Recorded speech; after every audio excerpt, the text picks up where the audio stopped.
welcome to all that's come tonight. Good to see everybody again.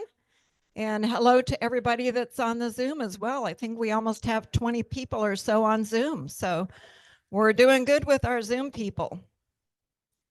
So thank you to everybody that brought refreshments tonight. Just wonderful. You guys are doing a good job bringing refreshments. We're having some good stuff there. So thank you so much to everybody. Joe Alford, the one that coordinates refreshments, is not able to be here tonight. So, but I'm thankful for all that she does to make sure everybody knows we're bringing refreshments. So thanks again to everybody. So we're excited to have Lucy Bailey as our presenter tonight, and want to thank her for coming out and to speak to us. And we're looking forward to what she's going to be talking to us about tonight. So do we have any new members here tonight? Can you tell us your name?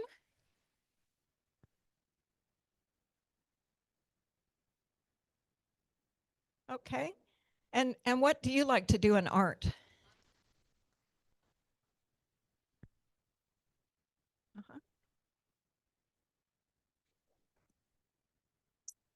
Okay, mixed media. Okay, well, welcome, Carla. Any other new members here? And what about guests? Do we have guests with us tonight? Are you pointing at somebody? Oh, there you are. And what is your name?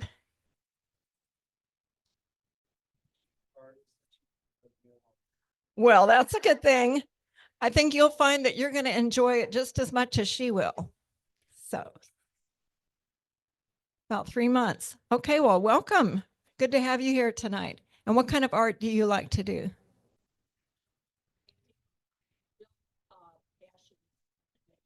Printmaking. Oh, that sounds very interesting. Okay, well, so good to have you here tonight. Hopefully you'll get to know people very quickly. We're a good group, very friendly. All right, just a quick reminder for those who've had artwork on display in our tap gallery, which is our area out in the foyer as you first come into the building. Make sure and take your artwork home with you tonight, because beginning Saturday, we'll be having our annual juried show artwork on display, actually in the foyer and throughout the building. So we'll not have our regular themed display for this next month. That'll start again in April. So after the juried show, winning artwork is taken down at the April meeting, then we can start our new theme for the tap gallery. And that theme will be called Awakening. So if you'd be thinking about what you might want to paint, or maybe have something already ready that might fit the theme of awakening, whatever that means to you. So next month, in place of our normal Monday meeting right here, we won't have a Monday meeting, so don't show up because nobody will be here. The meeting that we're going to have will be our annual juried show reception. So that'll be held on Saturday, March 15th from 5 o'clock to 8 o'clock. So bring your family, bring your friends, bring people to come help celebrate with you and other artists. We'll have refreshments served from 5 to 6, and then at 6 o'clock, we'll all go into the gym where we'll have our awards ceremony. So we're all looking forward to that, but don't show up here Monday because there'll be no meeting. Saturday will take the place of that. So speaking of the juried show, we still need people to bring food. And I think, Kay, did you want to come up and talk to us about the food? I don't think I need this, but where's it at? Okay, the juried show's coming up quickly. I want you to know that we will have shrimp, chicken, a fruit tray, a vegetable tray that is being donated, or the league is paying for, but we need the things to go with it. We need the heavy hors d'oeuvres. I know there's another sign-up sheet that's already gone around, and I haven't got a copy of that, but somebody does. And I was told that it would be sent to me later tonight. So I need you to bring, just like we do at Christmas, bring things so we have a big covered dish kind of meal, because we got that whole area. We're going to also purchase a cake because this is our 30th annual show. So, and we'll have a dessert area that will have the cake as the centerpiece, but then just so you know, we will have that also. And if we can have other sweets, and you don't have to say no cake, because some people might not like the cake we're going to fix or we're going to have ordered. So if you've got something that you would like, it's fine, but we're thinking of doing the sweets over here, and the bar wine, either back here or right here. And then all the food will be in the kitchen, just so you know. But please send me a note or drop it or whatever. We'll pass this around again. If you know something that you're going to bring, like if you want to bring pig in the blanket, somebody brought that tonight. That's what came to my mind. But that pimento cheese sandwich was in there. The one thing about deviled eggs, I have somebody signed up for them, but at the price of eggs, we probably need 3 or 4 people to sign up to bring deviled eggs. So if you don't mind helping with that, remember Thursday night is the last time to enter. You can't bring it in on Saturday morning like we used to. Thursday night. I'm checking to see if everybody's looking at me, because somebody will always say, I didn't know that. Well, I'm telling you right now, Thursday night is the last to enter. All right, you two. You always have a clown. Yes, ma'am. The 20th. Thursday the 20th. Online, because we're not taking anything that's not online. Practice for all the details. All right. All of the details. Go online, and when you go to the prospectus and it says sign up now for the show, you look, see if your name's there, and you click on your name, and then you say enter the show, and it'll walk you through the next things. You have to be a MIGS, which she'll get in all that again in a minute, but just remember Thursday night is the deadline to sign in. If you have a problem, call somebody. Somebody will get you through it, I promise. All right. And Saturday is the take-in of the show, so don't forget. And if you're going to be out of town, make sure you have somebody bringing it. I think that's all I need to say, but thank y'all. Thank you, Kate. Okay, so bring food. We like food. And like she said, Thursday's the deadline. Read the prospectus, do everything it says on the prospectus. Bring your stuff on Saturday. Take-in is from 10 to 12. So make sure you got a good wire on the back of your artwork. We don't want any artwork falling. So make sure it's sturdy so that when the people go to hang it up on the wall, it's going to hold. No sawtooth hangers. It's got to be wired, because the hooks that we have hanging have a little clip on them. So it has to be something that fits over the clip. Let's see here. All right, so another way you can help with our show, besides bringing food and signing up to show your art, is through being a sponsor and or giving a donation of any amount. You can do this on the website. Just go to the annual jury show, and there's a place on that site that shows be a sponsor or give money. You can give any amount you want. So please check out the website. All the money that we receive helps greatly with the expenses associated with both of our juried shows. So please consider doing that. Let's see, what else didn't we cover? And what's the deadline for the registration? Thursday. Okay. Okay, so we have a few more workshop opportunities before we wrap up the league year. And in conjunction with our juried show, we will have our lead judge, who's Russell Jewell, doing a workshop on watercolor. So that'll be February 28th and 29th.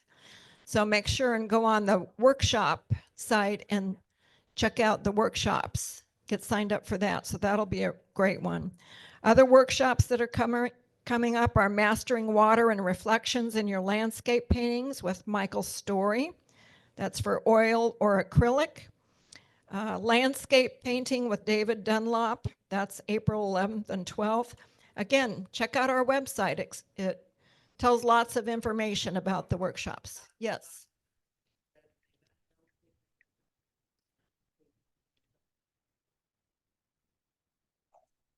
Okay. Okay, I just found out that David Dunlop for the April workshop, he's not going to be here because he's got a health issue. So we're working on getting someone to replace. So as soon as we have information on that, we'll post it on the website. So I'm sorry to hear. Oh, oh yeah. Okay, and there's still room in the Michael Story workshop. So be sure and check that out. Get signed up. All right, our spring library show registration will also begin March 1st. So that's right around the corner. And that'll run through April 18th. The library show is a non-juried show, so it's easy to enter. You can also show some of your older pieces. There's not a lot of restrictions about what you can put into that show. Basically, we hang stuff at the library. It's a great place for people to come and admire the work at the library, and also you can put that you want to sell your pieces. So check the prospectus and look for any additional information found under the website under events and library show. And one more thing to be thinking, we're going to have you guys painting and doing photography for the next few months. We got so much to offer here. So be thinking too what you might bring to our annual May contest. That'll be our last meeting of the year. So we have a contest where we each bring in a piece of artwork. You can bring one piece of artwork, and it has to be a certain theme. And our theme this year is childhood memories. So think about something you can paint or something you can photograph that would be under the theme childhood memories, whatever that means to you. So we'll need to register the artwork online ahead of time. So our meeting will be May 16th. Or excuse me, our meeting will be after that. The registration deadline is May 16th. That's a few days before our May meeting. So we'll bring all our pieces to the room here. You also need to bring an easel to set up because you got to have a place to display it. Then we'll all walk around and look at all the pieces and choose our favorites. And the top 3 will get ribbons for that show. And then afterwards, all of the artwork will be hung in the tap gallery throughout the summer. So that's a great time to be able to hang your artwork and have lots of people come through this facility to admire our artwork. Something that just got brought to my attention today, we have a thing that you might be interested in, and this will be on the website probably by tonight or tomorrow, maybe tomorrow. We've been invited. I guess this is for like whoever would like to take part in this. We received a letter from the counselor at Saluda River Academy for the Arts, and they're having a career day on March 7th, and they'd love for some of us to come and be able to set up just a little, I guess they have little booths set up for different people showing different careers. And this will be for the 4th and 5th grade students there. It can expose the students to diverse career paths and help them understand the real world applications of their education. Looks like you come between 9 and 11 o'clock on that day. You'd set up a little 2 to 3 minute presentation is all you're going to do to talk about your career in the arts. And the students will rotate coming through all the different booths. So it sounds like you'll give a presentation to a group and then the next group will come by and you'll give that same presentation. So it's a way to get the word out there to these young folks about, you know, what being in the arts looks like, whether you're professional or, you know, whether you just have your own home studio. Know what what could this look like for a young person? So if you're interested, we'll have something online with all the details, or you can come up to me and I can show you the letter that we received. Let's see. And lastly, I'd like to, let's see. Yeah. Okay, lastly, I'd like to mention it's the time of year we are looking for our members who can step up to be a volunteer to serve on our board, a committee, or part of our service and support team. There are areas of service to consider when thinking about where you might want to serve. And you can find a list of areas on our website if you go look under member resources and boards and committees. If you have an area you're interested in checking out or would like more information, I'd be glad to speak to you afterwards, or you can just go online and kind of look and see what's available.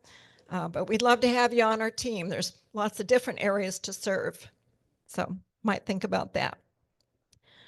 Before I introduce our speaker, I'd like to have Diane Neal come up and share a few thoughts concerning our public gallery signups. Yeah, because otherwise Zoom people won't hear you. Okay. Yeah. Well, hello, my name is Diane Neal, and I manage the gallery assignments for the Art League. I'm here to encourage you to participate in our art galleries, which is a wonderful opportunity to display your beautiful art. All artists that are members of the League are eligible to participate. We have 12 galleries hosted by our partnered businesses that take anywhere from 1 to 12 or more pieces of art, with the display period running anywhere from 1 to 3 months. So there's a gallery for every artist. We also have a new upcoming gallery, Seven Oaks Park and Recreation Center. It's off Piney Grove Road near St. Andrews Road, and it will require 2 artists and a 2-month display term. The art will be displayed on a single hallway wall to the right of the reception desk as you enter. And they are in the process of moving their track and cable system, which is similar to the one here at Crooked Creek. So obviously once you're able to sign up, it will be on the website. Also, I want to mention, not only do you have the opportunity to hang your art in a gallery, but there are also free publicity opportunities for artists as well. All currently assigned gallery artists can be featured in the League's website blog, which is managed by Sandra Oliver. The blog is updated once the gallery assigned artist provides their bio, a photo of themselves, and their art. And if you're selected for the Chamber of Commerce Gallery, you will be asked to provide the same information, and then you would be in the Chamber's electronic newsletter. And lastly, Chapin Neighbors magazine, they like to feature a League artist in their monthly magazine. So artists are randomly selected and are asked to participate. And then again, once they're selected, you have to provide your bio and your photos and that sort of thing. So I'd really like to schedule the galleries by the end of this week, and all of them are due. So I really need encouraging you to sign up online. You only have to sign up once for any said gallery, and your name is in the bucket. So you sign up once per league year. You don't have to duplicate your signups. And just also, if you see an email from me, check your inbox. Glass Art by Diane Neal. Most likely you've been selected for a gallery, and I need a response from you. Thank you. Thanks for sharing your art.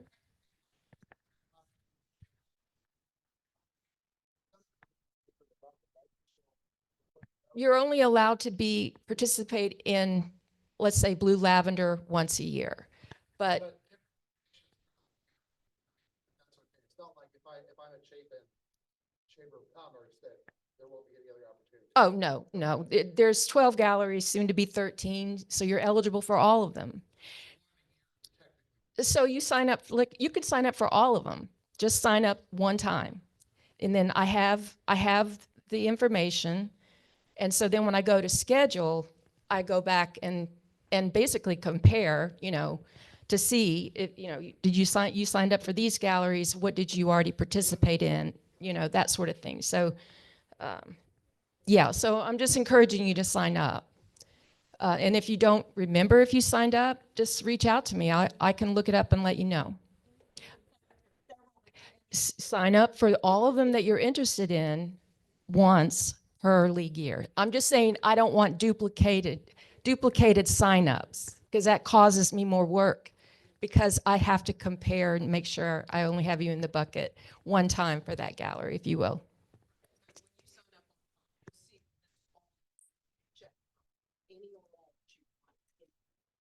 Exactly.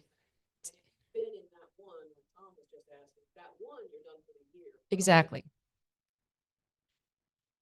Right. But it's per league year, preferably. So, you know, the league year is September through August. Exactly. But also, I would encourage you don't have to be like a professional. This is for all of our artists. So people love seeing all different levels of artwork, all different styles. So if you haven't done it before, that just means you haven't done it before. It doesn't mean anything. You can still do it. Yeah, so try, you know, I don't have a lot of art on hand that I can go to, say, the coffee shelf and, you know, put all my art up. I don't have enough.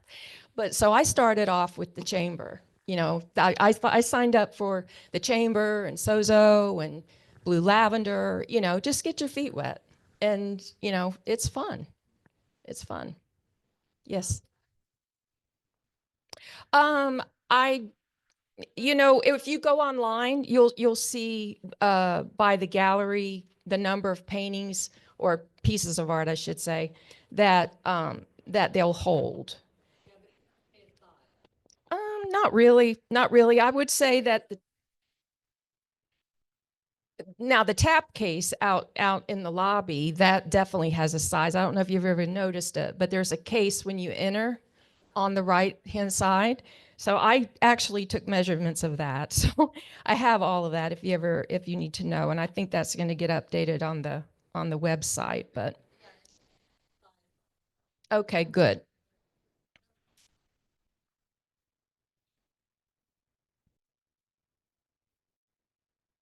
It's, yeah, 8x4 wall.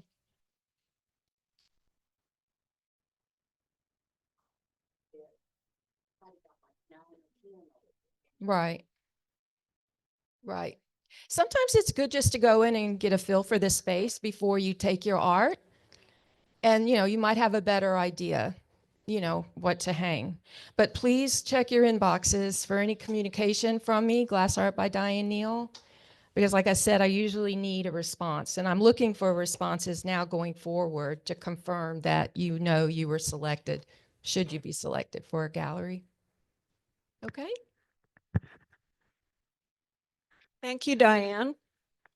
I think that's a good thing if we all think about participating and getting our artwork out there in the different kind of galleries, whether it be a gallery with one picture or a gallery with 12 pictures. You know, there's something for everybody. All right, I think at this time I'll introduce our speaker, Lucy Bailey. Lucy is going to be speaking on the topic of multidisciplinary art, also known as just making things. She'll be sharing on how the joy of making sometimes turns into art. Lucy works from her home studio in rural Irmo, South Carolina. Having completed a career as a licensed counselor and school psychologist, she is now devoted full-time to making. Her later in life pursuit of art began with figurative ceramics, which remains a focus of her work. Her art has been shown in juried and invitational shows in South Carolina, North Carolina, and Georgia. Lucy also hosts Art on the Pond, which is an annual open studio and sale. So would you please help me welcome Lucy Bailey?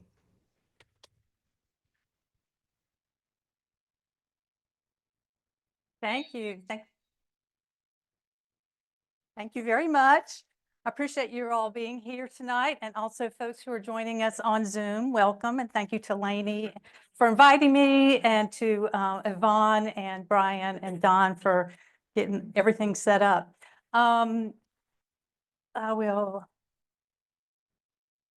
There we go. We got our ducks in a row? Yeah, I'll go start it up. Okay.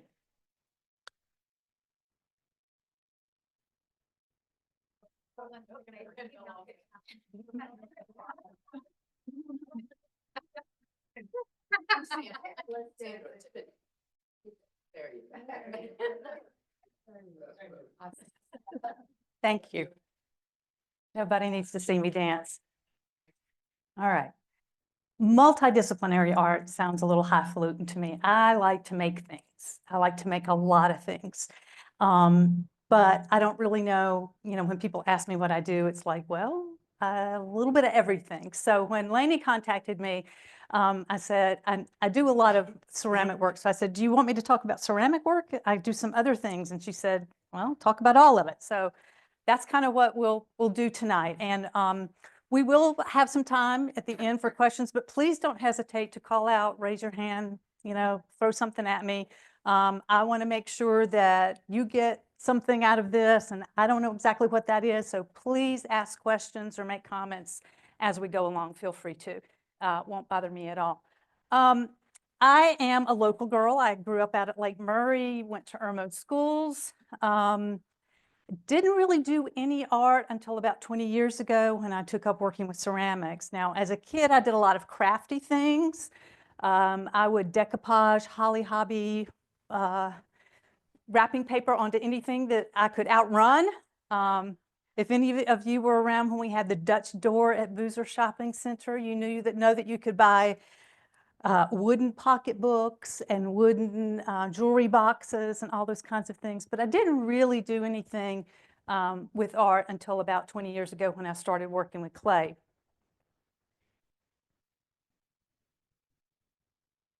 And Don, I'm not getting a...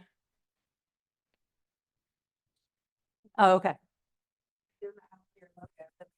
Thank you. Thank you. It's simple. Thank you. A friend of mine did that for me, but you think you got it? Okay. So I started working with clay, really drawn to clay for a couple of reasons. One is it's so malleable. Now that was before I discovered that it's also really fragile and really heavy. Just like, oh, in my next life, I want to fall in love with like a little plastic jewelry or something. Shipping this stuff is no fun.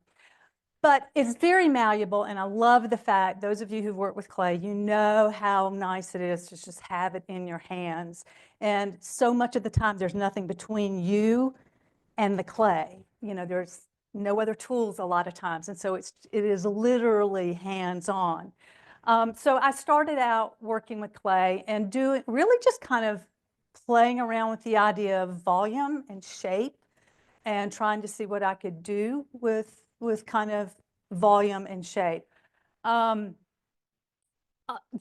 lot of the pieces I make are about the sizes of the things you see over here, 16, 18, 20 inches, but I also make a lot of things like this piece, which is probably about 30, 32 inches, but that's kind of the range. And then I make a lot of small pieces too.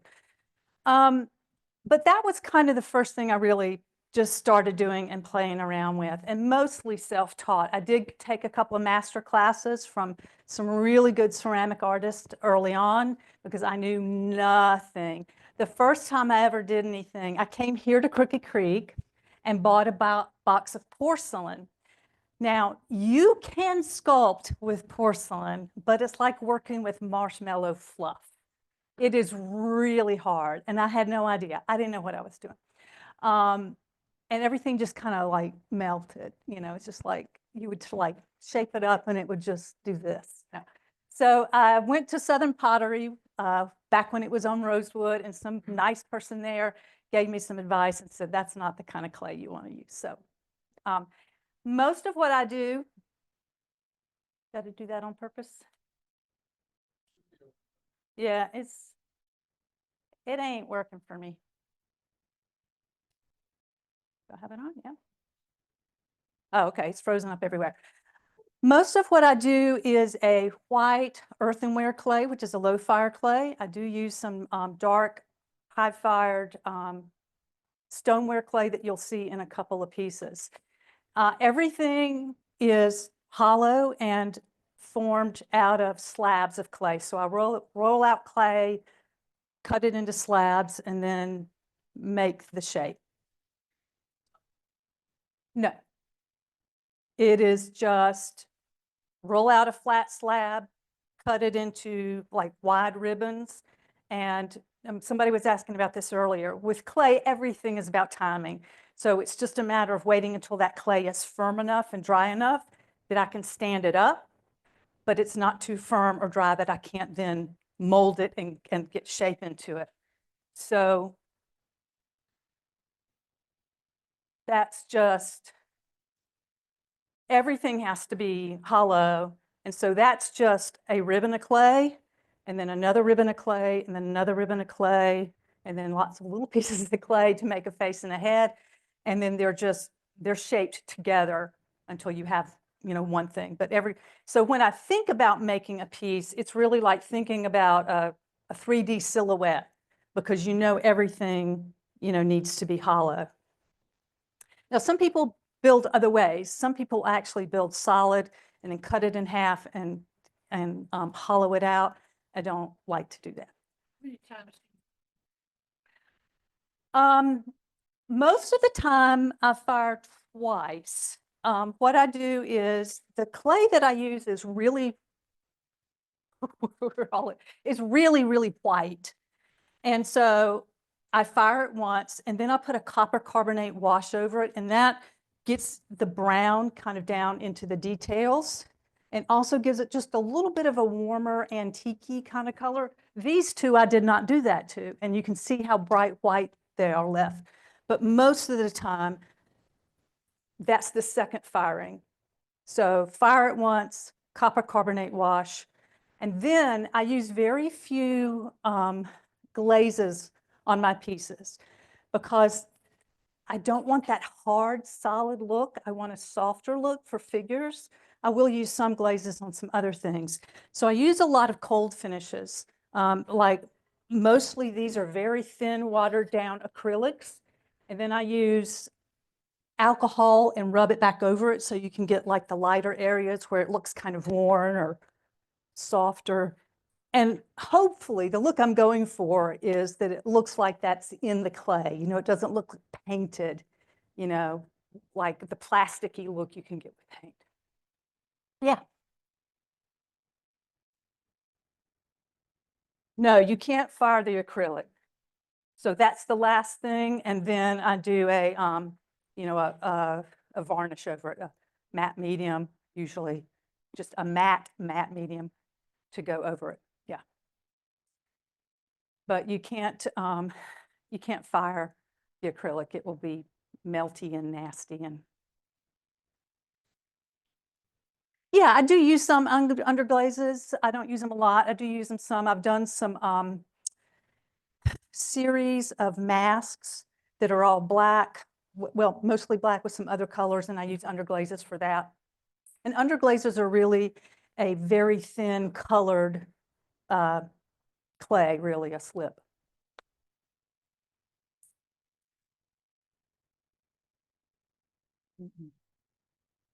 No, and again, it's just a matter of making sure that that clay is just the right firmness. If it's the right firmness and it will stand up, all I've got to do is get it to stand up. And, but as I'm building, I will build this section first and let that get a little firmer. Build the next section, let that get a little firmer, build the neck, let that get really firm because it's going to hold the weight of the whole head. So, but that takes like a day, maybe two, but it's just a matter, sometimes 30 minutes is all I need for a section to be firm enough to hold up the next section. Occasionally, if I'm doing something really weird kind of shapes, I might take some foam or something and some dowels and construct something to hold something in place until it dries. But usually it's just a matter of timing. And I usually work pretty quickly on figures like this. So let's see if a face like this, I mean, a piece like these, I'll do in a weekend, in a day or two, to get it built. And then again, I'll let it dry for a week or two, fired, pop a carbonate, fired again, then add the cold finishes. But they're pretty fast to actually build with clay. I make some other things out of clay that are a lot slower, and I'll show you some of those. We'll get to. Let me just make sure I know where we are. Okay, thanks. And I was really experimenting for a while with trying to get bigger volume. Like the piece on the right is actually pretty big. It's about like this big. It hangs on the wall, needs 2 big screws. It's really like one of the biggest pieces I've made. And then this one is just very deep and chunky. And this one this is where I really started playing around with adding other elements to the clay. So these are those little Swarovski crystals, beads, and I wanted them to be, like rain coming out of her head. So, good. And the best thing about this piece, it doesn't show up that well in this photograph, but the shadow of the rain on the wall behind it is really nice. So that's just kind of where I really, really started. And also just playing around with, I like to take clay and kind of fold it and let it kind of crumple and sometimes just kind of push it a little bit and see what happens to it. I will add wire sometimes after a piece is fired and finished. And a lot of times I make a lot of pieces with these headdresses and I just leave holes at various places. I don't close them off, and then I can come back later and add wires and other things if I want to. And then this piece, I do some work where I will dip wire into casting slip, and then that can be fired. And so the casting slip crackles around the wire, and you get some really neat kind of textures going on in there. But that's just really where I've started with the clay, is adding other elements so it's not just the clay. And this is that stoneware I was talking about before. It's a higher fired stoneware. It's called speckled brown stone. So it has a little craggier, heavier look to it. And these little brown speckles are actually in the clay. And I started making a series with these hands, with these little shells, and putting all kinds of other little things in the shells, and then pouring resin in it. And then the resin will like drip down the hands, just having fun. So a lot of the the stuff that I do with using mixed materials really comes from the fact that I just like to pick up all the detritus in life. I like to collect things. I've never seen a piece of rusted metal I didn't like. I've never passed a parking lot. I mean, I don't know how our cars are still running, because there's a lot of metal washers in parking lots. And I mean, like, I take those all home, that's all great stuff. And bones, I live out in the woods, so I find a lot of bones. I've got a whole process for cleaning those and taking care of them and stuff like that. So it's really a kind of it's a way to do something positive with this compulsion of just collecting junk. It's really what it comes down to. And I'd mentioned earlier, I do some masks that are like flat on the back and hollow. But most of the work that I do for the wall ceramic work is 3D. So these pieces the head is all the way around. There's just a hole in the back that hangs on the wall, so that you do have that whole 3D head piece. And in fact, I will often build those and then decide later, or decide as I'm building it, whether I want it to be a freestanding piece or to hang on the wall, because all I have to do is just put a hole in the back before the clay gets too hard. And again, an excuse to use feathers and a little bone chime here, just trying to incorporate lots of different kinds of material into working with clay.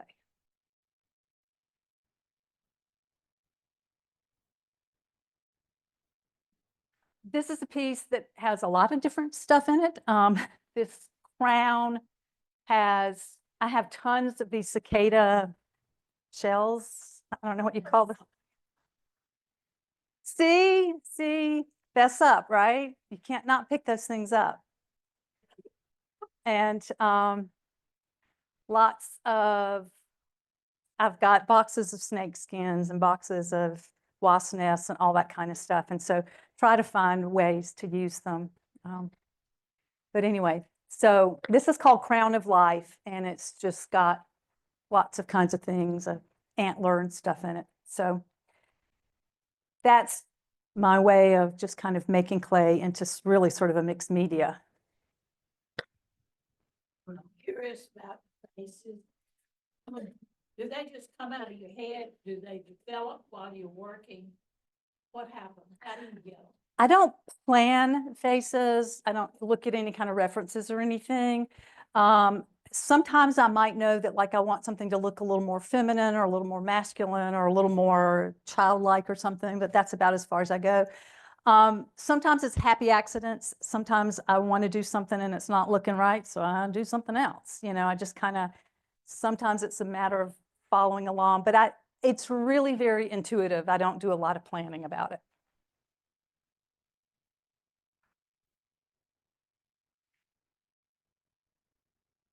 I've used a lot of vintage photographs and stuff that I do, and so I use it in the clay work as well.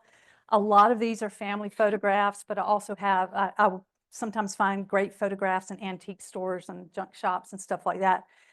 And so I started creating little spaces in busts in order to put photographs and other kinds of things.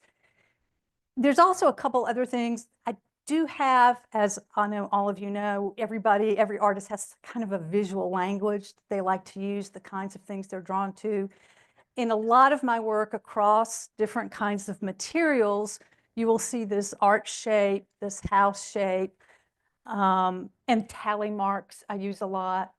I made a little stamp of a skull that's kind of a memento mori that I stick on a lot of things, just hide it somewhere. So those are kinds of things across my work. Early on with the clay, I was doing a lot of words in clay, using those little metal leather stamp letters.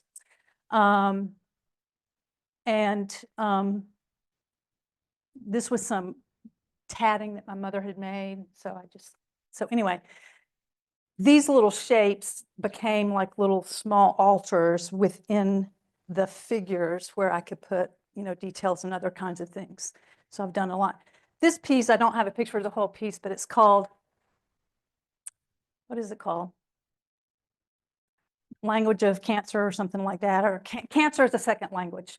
And all the piece has had a mastectomy and there are scars. And then all the words are all those, you know, because when you have a diagnosis, you suddenly have to learn a whole new vocabulary. You have to learn about all these things you didn't know before. And yeah, it's hanging in there. It's hanging from behind that little rose. And that was just a picture of a cousin of mine, and it just happened to be that she kind of had her hand across her chest. So, and that's a friend of my mother's. Anyway, and that's my mother's family. So my mother had a lot of photographs, which was really nice. I've also played around with hair and other kinds of things in pieces. This is horse hair. This is synthetic hair. And I also make these little arches a lot and put stones in them. And sometimes I wrap the stones with wire or string or thread or hair or other kinds of things. This, as you can see, none of these have hair. These are not pieces of cancer. But I did do a series of pieces that were sort of androgynous where, because so much of masculine and feminine is signaled by hair, and you leave off hair and it's kind of like, I don't know. So it was just a.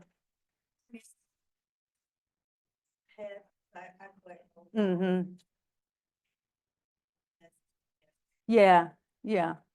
I know exactly what you're talking about, those dolls. So I also took that arch shape and started making what I call ultra boxes. This is another excuse to use a lot of my little things that I pick up and stick in my pocket. I made a plaster mold for this basic shape. And so what I can do is I can take the clay and texture it and then lay it down in the press mold. And then these do have some glaze on them. Most of them have some glaze. And it's just all kinds of other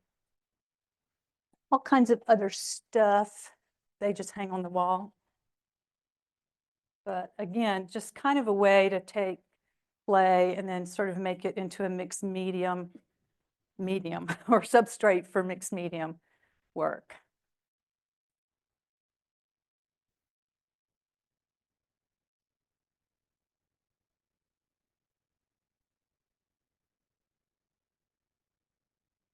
And again, that house shape, which I use a lot, photographs later, and mica, I use a lot of mica in these pieces because it's easy to cut and it has that nice amber look, and I can put things in front of it and behind it and get some really nice layering with that mica. And again, you know, the house shape, which I just use all the time. And one of my favorite things, these are, you know, I'm sure you all have this experience too. You do like a great painting or something, but there's like one detail that you're really excited about. So this shell, what do you call that?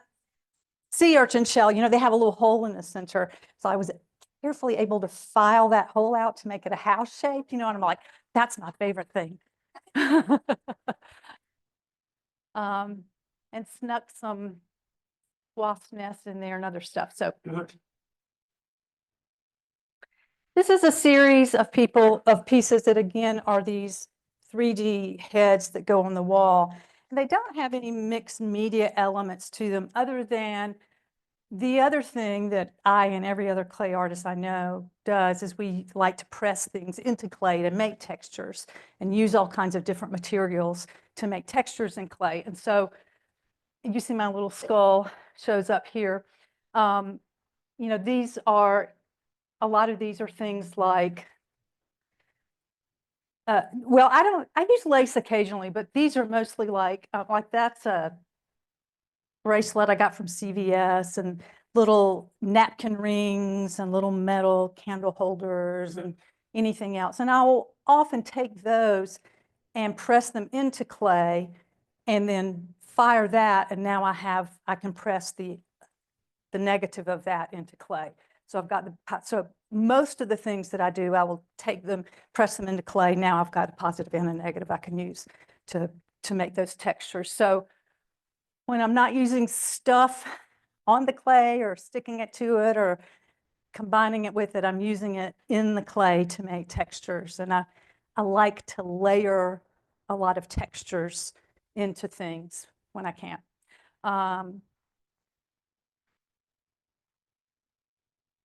This again is an example of, I made some stamps out of clay. And this one I just made up some, looks like writing. Brian says it looks like maybe Hebrew, old Hebrew, Paleo Hebrew. And I thought I was just scribbling, but, and then I made a little stamp with this shape. So a lot of that is just being able to come back and, you know, put lots of different textures into the clay.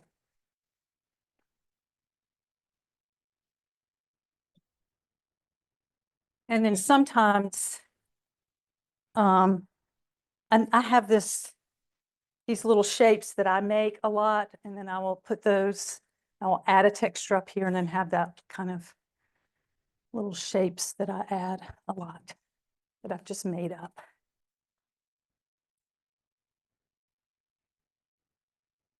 Another thing I do a fair amount, I didn't do it a lot on this piece, but I don't know if you can see this texture on the side of this where it looks cracked. if you take your clay at the right dryness and you put sodium silicate on it, it will like dry up the outside of the clay and kind of suck up the moisture. And then if you press it from the inside, you'll get that really nice cracked texture without actually cracking the clay. That doesn't go through. And so that's a nice little texture that I like to add a lot. Just makes things, I like things that look kind of worn or cracked or distressed in some way.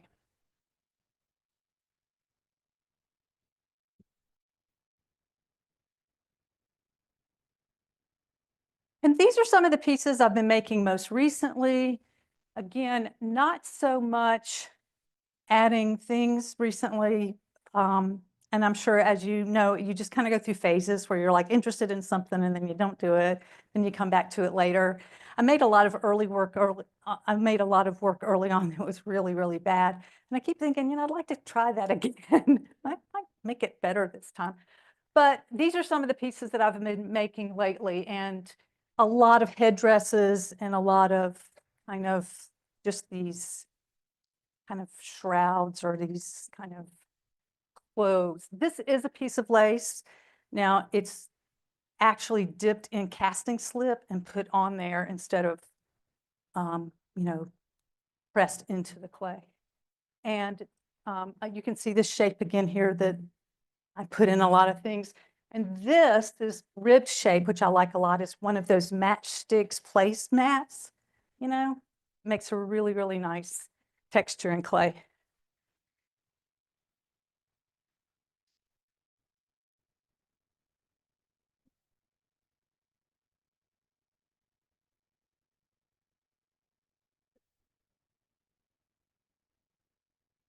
Well, I was not thinking blood. I was thinking more, I was thinking of, you know, how a lot of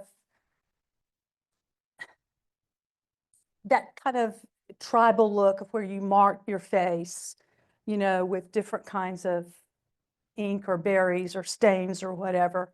And so same thing here. And then this one you can't see as well, but she's got, you know, marks along the side. But that was what I was thinking. And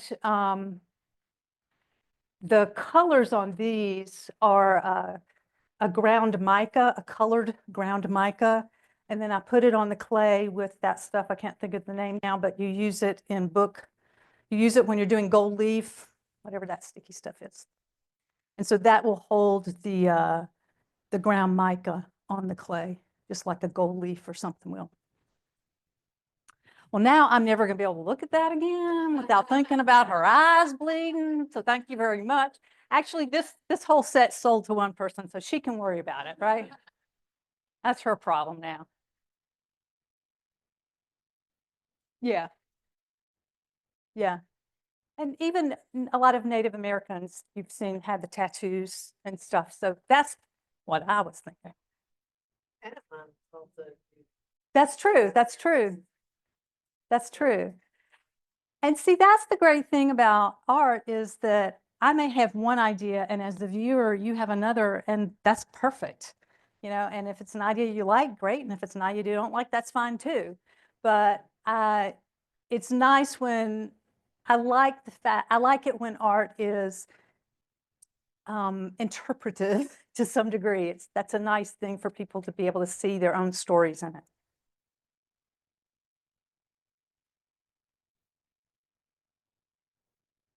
And these are some more of the things I've been doing recently. Again, this shows up a lot. And I found some little wooden butterflies, so I pressed them into clay. Now, we were talking earlier about using the strips of clay to make that basic shape that I use a lot. In this, I purposefully made it really craggy. I didn't smooth those strips out, and I made them just kind of at different angles, and just because I thought that would be interesting. And in fact, on this one, we were talking about how important it is for the clay to be the right firmness. I purposely built this when I knew it was too soft, and then I just picked it up and dropped it about 3 inches, and it made this down here that was nice and kind of folded up.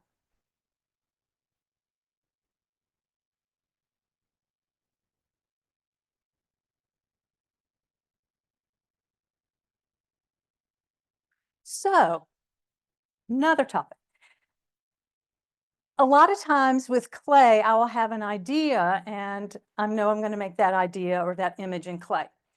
The other thing that I do a lot though is I will see things and the material will give me an idea. And so it works in both directions. And so this was a duck box that we had and it split and broke apart.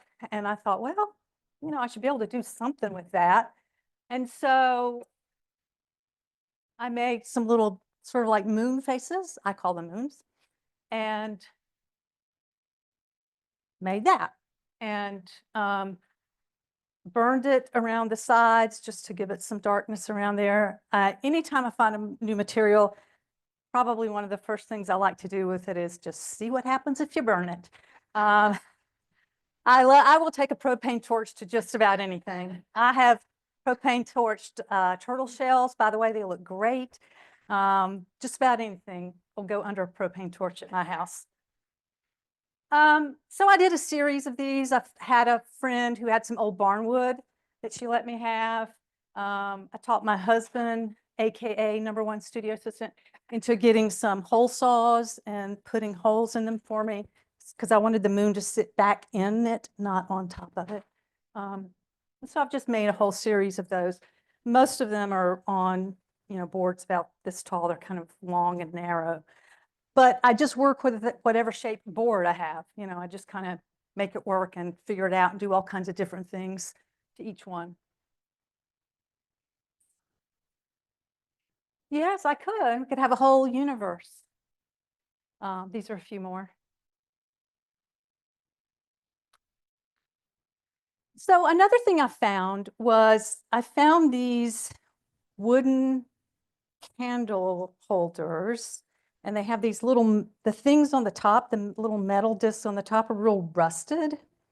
And they were all craggy and broken and kind of, but I decided they would be really cool as little figures. So I make the ceramic heads that I glue in place. And then I just take whatever kind of stuff. Some things I make, like these wings I made, and the rest is just stuff I find and drill it in and glue it in and wrap it in and attach it however. So I call these ids, as in the id, the ego, and the superego. And this is a whole group of them I had ready for a show. And this is another good way to get rid of all the junk that I have and I don't know what else to do with it, right? So it's like stick it on an id. But they're fun to make and stick it on an id. They're fun to make and I can incorporate it. Like I've got some horsehair here. I'd made a bunch of resin butterflies for another project and I had a couple left over. So stuck those on there and just other kinds of things. I made some ammonites out of clay just by sticking some real ones in the clay and making a little mold. Those are about this big. I do have some of the similar ones that are really tall. Big ids, big egos.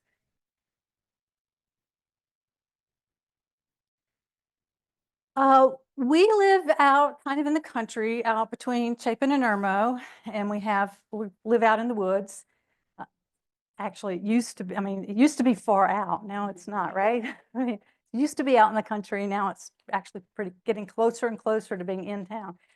But I walk in the woods a lot and find wood. And so I collect them and I find a lot of just kind of interesting pieces of wood and a lot of nice pieces of cedar. And so I will go out and cut the cedar, take it back, slice it up, clean it up,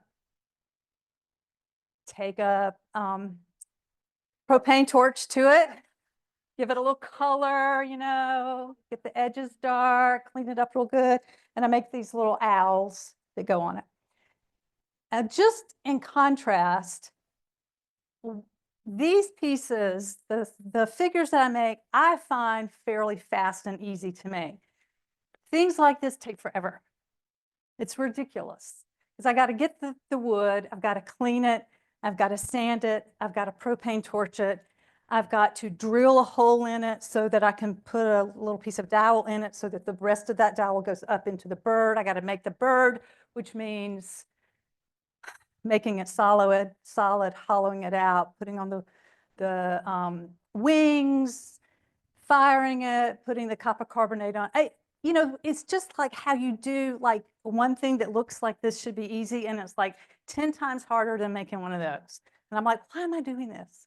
But they're fun to do, and people do like them. And they're all different. Sometimes I'll attach different kinds of little things to them, you know. But anyway. So this house, I'm going to get a sweet water, was built by my father and some of his brothers for their mother. It's it's on Broad River Road, right at the end, right near the end of Piney Grove. Yeah. And it burned about 2 years ago.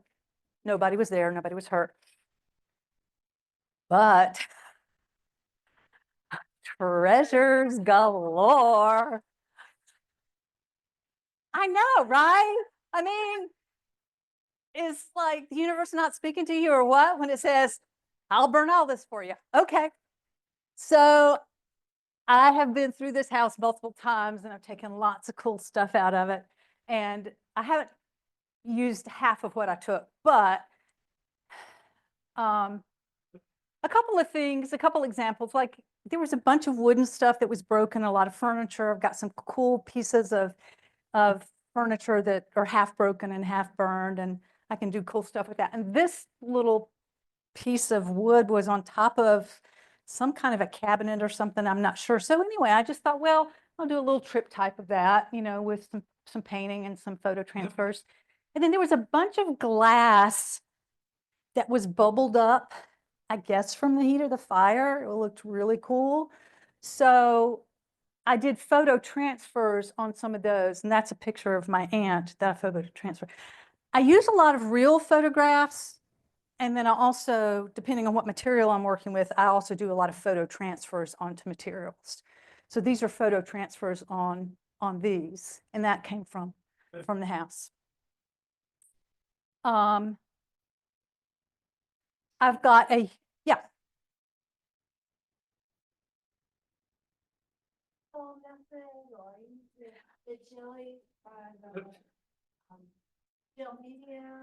Most of the time I use matte medium and use that method, and it works great on a lot of things. Yeah, you have to use a laser printer so that the ink will transfer. So make a laser printer copy, rush it real good with a nice thick coat of matte medium, put it on it, rub it in real good, leave it to dry, and then you wet the paper and you're rubbing the paper off. So what's happening is that the ink from the laser printer is going into your substrate, and then you're taking the paper back off. I've never used that. Occasionally I'll use the packing tape method, but I don't usually like that because I don't like the shininess of the packing tape. So I only use that if I'm going to then sand it back down or something. Mm-hmm.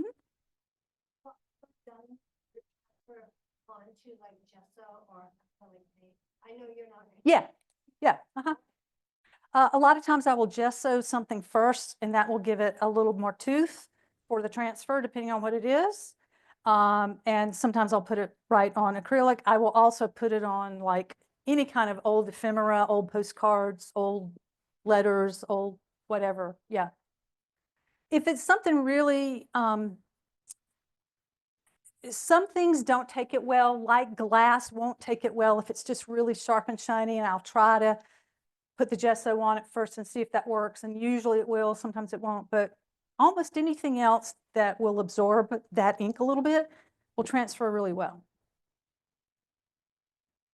So from the burned house, I have a big plastic bin of sheetrock, but look at these beautiful kinds of, I just went in and took big chunks of the sheetrock because they're just gorgeous colors and textures already there. And then I've got a bunch of the, oh, what do you call it? Blanking on that word. The on the outside of a house? No, old, old, old. Anyway, I can't think of it. It's the outside of it's a really old outside of a house. How about that? I'm blanking on it. And there was an addition. What'd you say? No, there's no asbestos here. Thank you, though. Not asbestos.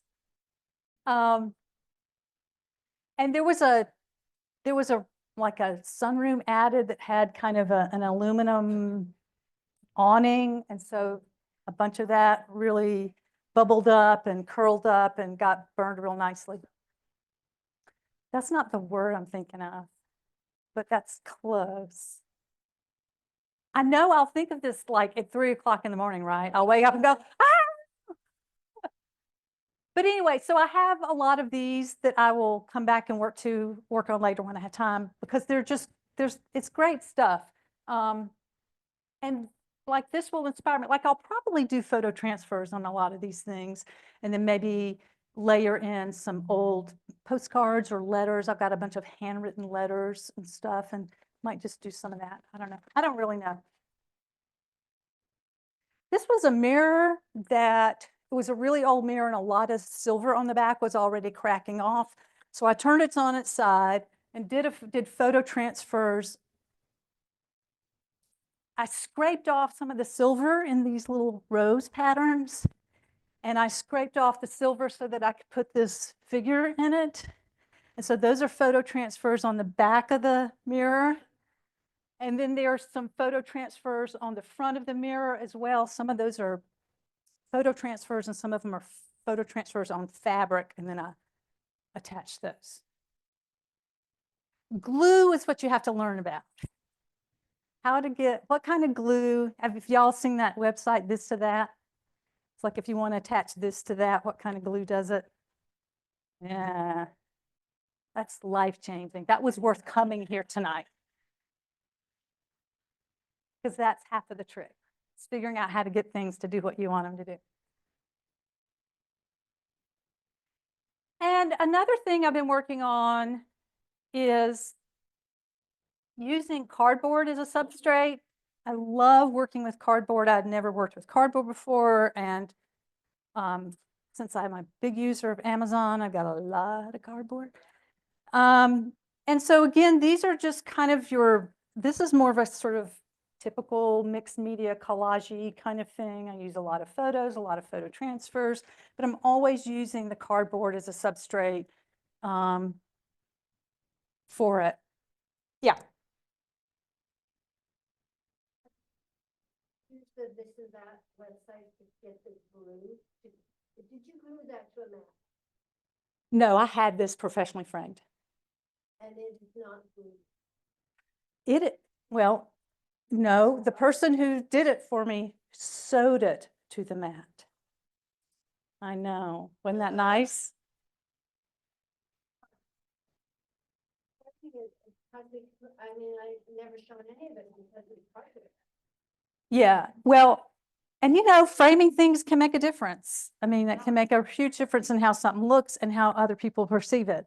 But I will also, but yeah, I talked to somebody, and she was nice enough to take the time to sew the cardboard to the mat for me. And so I do a lot of embroidery on these as well. And done? No, hand. Put something over the cardboard before you add your fabric to it. Yeah. Whereas I had bought, Yes. I burned the edge of that. Got for the frame at a thrift store. Mm-hmm. It turned out to be a watercolor that someone from England had done, Hmm. but someone had put cardboard behind it and it leached. Oh, yeah, So I just wondered if yeah. you could Yeah. pattern. Yeah. No, usually I'm using matte medium or gesso or something that is creating a barrier between those anyway.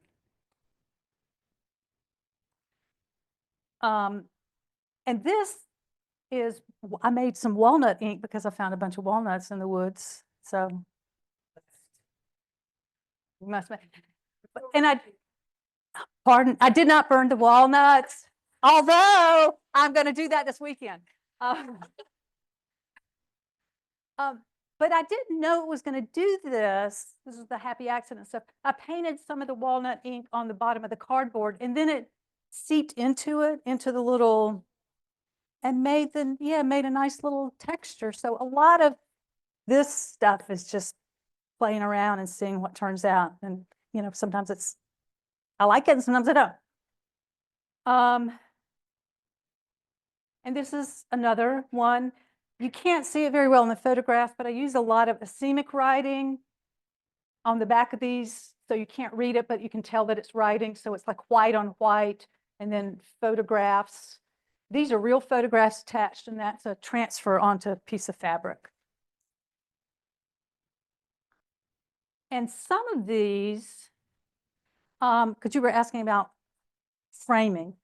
Some of these, what I've done is, instead of framing them, because it's expensive to frame things, is so several of these I've bought stretcher bars and put like a frame behind it. And so there's no frame, but then you can hang it on the wall.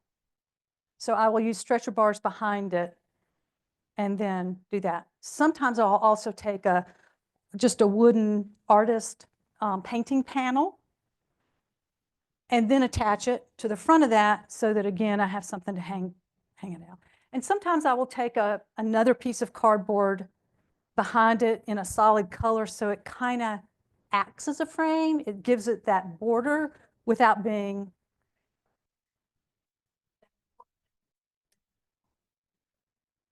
No, I will just take, like, if this piece right here, in fact, I did this piece.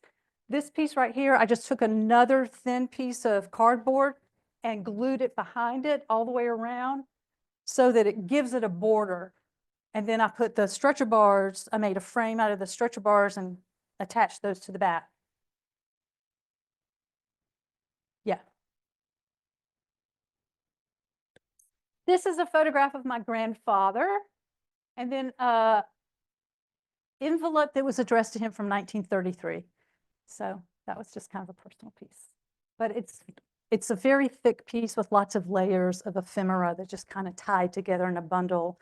That's sort of that idea of, bundling all your things together. You know how we used to tie string around letters and stuff, So then I decided I really wanted to work with something different, very different from clay, as different as I could get from clay. So I started buying these children's gowns. It started out with christening gowns, and some of them are baptismal gowns, christening gowns, nightgowns, whatever. And so I buy these, and then I just do stuff to them. And I brought a couple of examples if you want to look at these. I do a lot of rust dyeing. I use some really thin acrylic paint on them. This has got some mica and a photograph. These are cicada wings that I paint resin on, and then ink. So I've got a series that I'm working on now, a large series of these that I'm working on now. And it's just a totally different medium than anything else I've ever worked with. And it's very frustrating sometimes, but also that's the fun and the challenge, is to work with a different kind of material. And so, like, this is a embroidered heart, and these are transferred photos, and that's just rust dyed with acrylic kind of stained onto it. I do a lot of rust dyeing, enjoy that. These are needles. And I was trying to find needles because I wanted that kind of pattern. And everywhere you look for needles, they say, like, will not rust, will never rust. And I'm like, no. So I had to get needles from India that didn't say won't rust. And they rusted real nicely. So figure that out.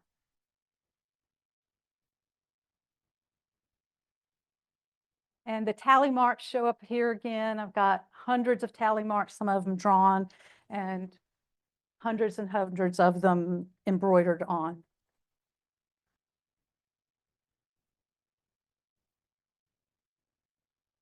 this was, I had two gowns that were very, very similar, not identical, but almost identical. And so I did a photo transfer on each of them on the side and then cut them apart and wove them back together. And then the wings are powdered graphite, and the blue is just some really thin acrylic paint that, you know, it's gone on there. So those two are now, they're one piece. This is a really long piece. I love finding you know what? There's a new trend of people buying these really nice old christening gowns and using them. So the price of these, like the really nice ones, have gone from like almost nothing to very expensive. So I'm not buying this.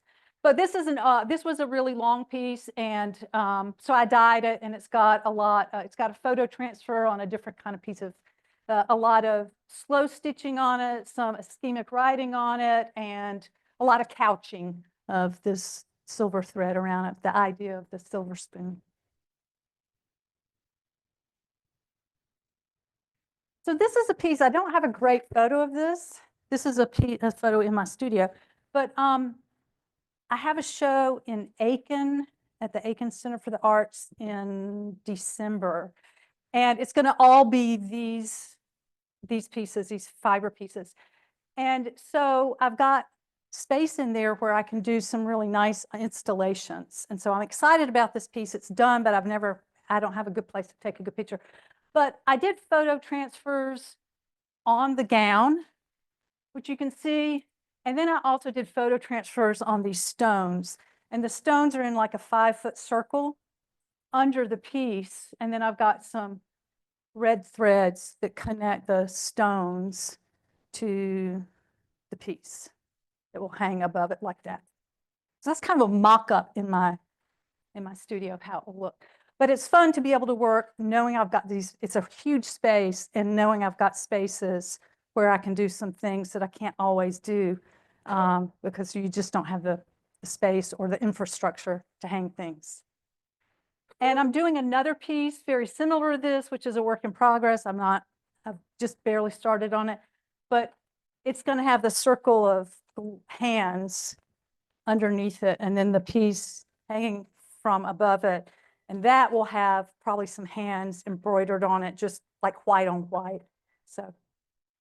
And so even something like this, the challenge was like, how do I get these gloves to like be heavy enough to stay on the floor, but also I can shape the hands. So that took a lot of, sometimes things like that I think are going to be really easy, and then I spend months trying to figure out how to make it work. I tried multiple things. Burning did not work. That's my first thought, burn it. So they've got, I used aluminum wire. Each one has an aluminum wire hand inside of it that I made to fit the glove. And then it's got sand inside of it. And then I hand sew the bottom of them. But that way I can make the shape that I want. Make each hand have a little bit of a different shape, because I don't want them to just like lay like this. Yeah. All that reminded me of my cousin's wife, the artist in Savannah, and she took the oyster shells and she did something ceramic with them, and then did child workers, because they had used child labor. Oh, yeah. And Cool. Yeah, yeah. Neat. Yvonne, are you giving me the time? Okay. Thank you. So the downside is I have so much junk, y'all, that I don't know what to do with it. And I mean, my attic is full of plastic bins of all kinds of things. My kiln shed, I barely have room for the kiln anymore. My husband's like, I come in the house and he's like, shake out your pockets. What have you got? Empty your pockets. No. I found these are huge. These are like 4.5 or 5 feet tall, and they're supposedly from India. They're butter churns, or the part of the butter churn that you do this with. And I'm like, I know I can do something like that, right? I mean, like, yeah, I'm sure I'll be doing some burning. But anyway, and and I've got like 42 burned shovel heads. Anyway, this is the problem. This is the problem, is having all this stuff and not really having the time that I have. People, sometimes people say, where do you get the ideas? I'm like, the ideas are not the problem.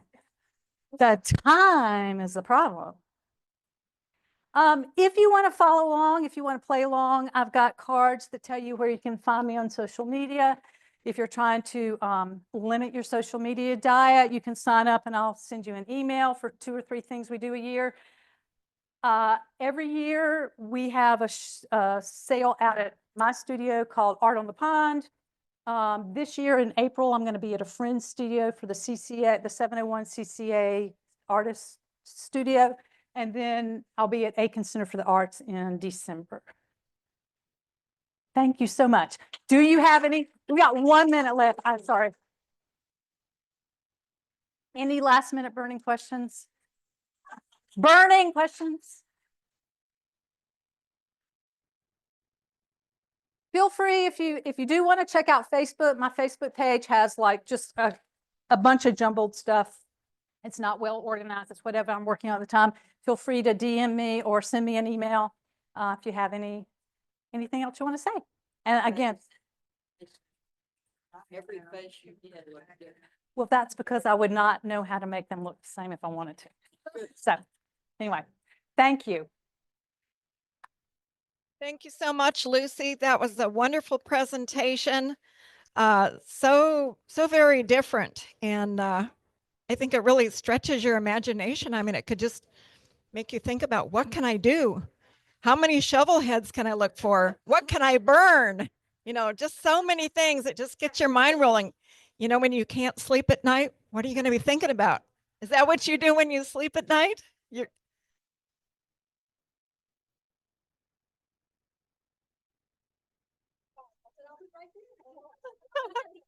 Oh, yeah. Yeah. Well, very exciting. So thank you again for sharing with us. It was wonderful. So we give door prizes at the end of our time here. So we've got 3 door prizes to give, and then Lucy's also brought a couple extra of her own door prizes.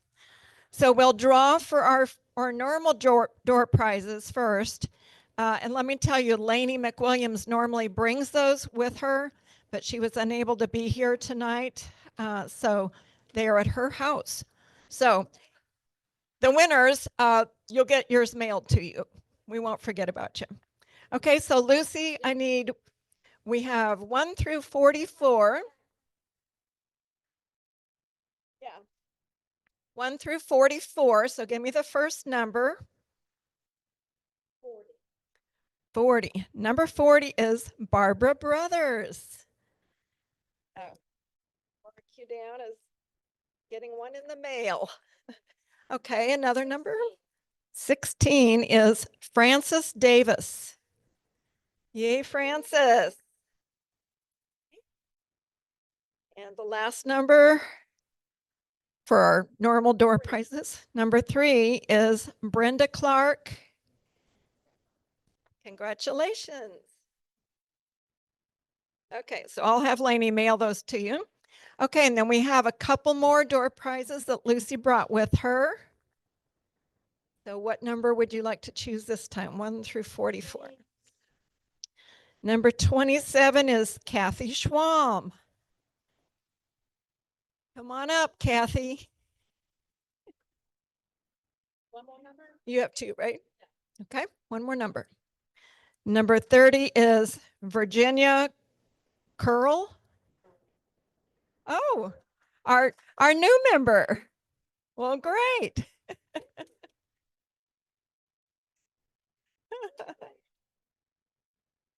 Well, thank you so much, Lucy, for bringing those extra door prizes. That was really, really nice of you. Okay, so just a couple last minute reminders. Remember to get your artwork registered by Thursday of this week, so don't put it off. Also remember to sign up to bring what for our reception? Food, lots of food. We need to know about that. Also, I forgot to put out a list like for bringing food for our April meeting because you know, we'll all be having fun at the reception in March, but we'll need food for April. So I've stuck a little sign up sheet for just bringing food for our April meeting. So if you could start to sign up there, that would be great too. And also when you're bringing food for the March reception, remember we're providing also for guests that we're bringing, not just our group. There'll be friends, family, dignitaries. So we want to have a good showing of food. I guess that's about it. So, yes.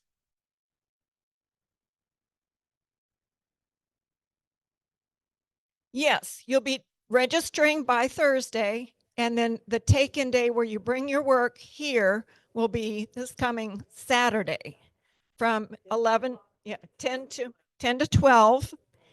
Bring it to the lobby. They'll take it and check it in for you. No, just in the lobby. You'll see the desk set up with all the people that'll help you.